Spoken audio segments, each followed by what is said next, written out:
तीन अनोखे गुरु, चोर, कुत्ता और बच्चा। एक बार एक बिजनेसमैन एक ऑडिटोरियम में स्पीच दे रहे थे और बता रहे थे कि लाइफ में बाउंस बैक कैसे करें।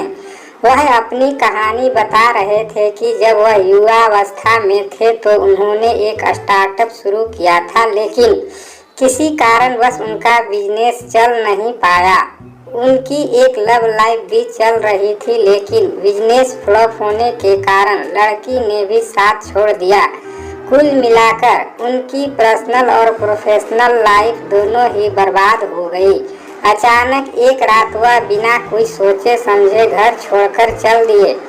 उनके पास कोई योजना नहीं थी कि अब क्या करना है। वह बता रहे थे कि मैं अगले पूरे दिन भटकता रहा। भटकते भटकते रात हो गई।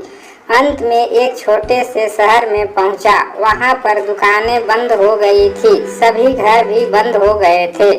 फिर वहां पर मुझे एक व्यक्ति दिखाई दिया जो एक दीवार में छेद करने की कोशिश कर रहा था। मैं उसके पास गया और बोला, अगर आप इजाज़त दे तो मुझे आज की रात रुकना है। क्या आज की रात बिताने के लिए आपके घर में जगह मिल जाएगी? वह व्यक्ति बोला, क्या बात कर रहे हैं? मैं तो यहाँ खुद दूसरे के घर के दीवार में छेद कर रहा हूँ भाई। मैं तो एक चोर हूँ, मेरे घर में तुम कैसे रुकोगे? बहुत अनुरोध करने के बाद चोर बोला, ठीक है, आज की रात मेरे साथ रुक जाओ। मैं उस रात चोर के घर गया। उस रात के बाद मुझे मालूम चला कि चोर बड़ा आदमी है।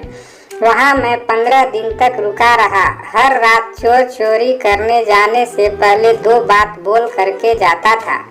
पहली बात आराम से सोना और दूसरी बात सोने से पहले ऊपर वाले की प्रार्थना कर लेना। जब चोरी करके वापस आता तो अगली सुबह मैं उससे पूछता था, क्या कल रात में कोई बड़ा माल हाथ लगा? चोर कहता था, कुछ भी नहीं मिला। मुझे लगता है ऊपर वाले कुछ कृपा करेंगे और आने वाले दिनों में कुछ अच्छा मिल जाएगा। चोर रोजाना यह बोलता था कि शायद इस रात कुछ अच्छा हो जाएगा। हालांकि वो एक चोर था, पर वह चोर मुझे बहुत बड़ी सीख दे रहा था कि जीवन में हमेशा पॉजिटिव रहें। उन 15 दिनों में उस चोर को मैंने अपना पहला गुरु माना, जिससे मैंने सीखा कि जीवन में हमेशा पॉजिटिव रहना है। जब मैं वहां से चला तो थोड़े दिनों के बाद जंगल में मुझे दूसरा गुरु मिला। एक कुत्ता बहुत तेजी से भाग रहा था। मुझे बहुत प्यास लग रही थी। मैं भी उसके पीछे पीछे चलने लगा। मैंने देखा कि वह जंगल के बीच से निकलकर नदी के पास पहुंच गया। उसने मुझे नदी का रास्ता दिखा दिया। वहां जाकर मैंने अपनी प्यास बुझाई, लेकिन मैंने देखा कि कुत्ता अपनी प्यास नहीं बुझा पा रहा है। वह नदी के पास जा रहा है और फिर वापस आ जा रहा है। थोड़ी देर के बाद मुझे समझ आया कि शायद कुत्ता अपनी परछाई देखकर डर रहा है। उसे लग रहा था कि एक और कुत्ता नदी में है। कुत्ता कुछ देर तक आता जाता रहा, फिर उसने हिम्मत करके छलांग लगाई और नदी में कूद गया।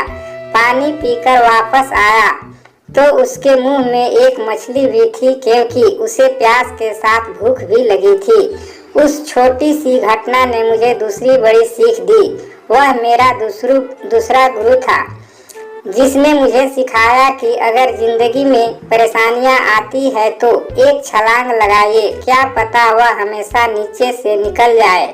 फिर मुझे अपना तीसरा गुरु मिला। एक बार मैं एक छोटे से गांव में घूम रहा था। वहां मैंने देखा कि एक छोटा सा बच्चा जलता हुआ मोमबत्ती लेकर मंदिर के तरफ जा रहा था। मैंने उससे पूछा कि बेटा क्या करने जा रहे हो? बच्चे ने कहा, मंदिर जा रहा हूँ।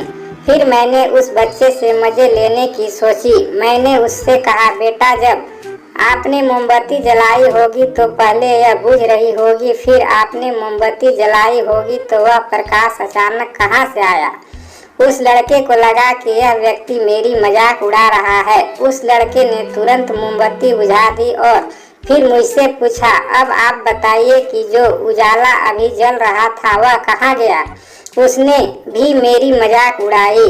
फिर उस दिन उस छोटे से बच्चे ने मुझे सिखाया कि अगर आपको लगता है कि आपके पास बहुत सारा ज्ञान है तो आप गलत सोचते हैं। आपसे भी ज्यादा ज्ञानी इस दुनिया में हैं। मेरा अहंकार चकनाचूर हो गया। मुझे यह 3 गुरु मिले जिन्होंने मुझे जीवन में वापसी करने का रास्ता दिखाया।